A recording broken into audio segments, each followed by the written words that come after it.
নমস্কাৰ ছাৰ বাইদেউসকল।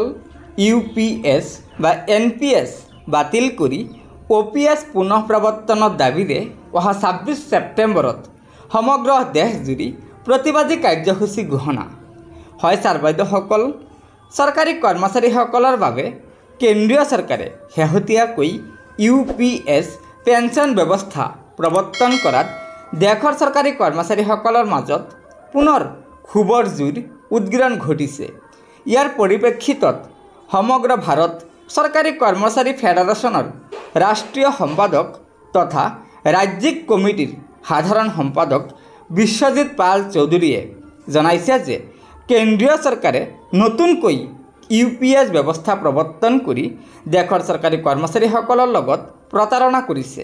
সেয়েহে এই প্ৰতাৰণা অৰ্থাৎ UPS বা NPS বাতিল কৰি OPS পুনঃ প্ৰৱৰ্তনৰ দাবীৰে দেশৰ চৰকাৰী কৰ্মচাৰীসকলে অহা 26 ছেপ্টেম্বৰত সমগ্ৰ দেশজুৰি প্ৰতিবাদী কাৰ্যসূচী পালন কৰাৰ কথা ঘোষণা কৰিছে আৰু এই প্ৰতিবাদী কাৰ্যসূচী সফল কৰি তোলাৰ বাবে দেশৰ চৰকাৰী কৰ্মচাৰী সমাজক আহ্বান জনাইছে।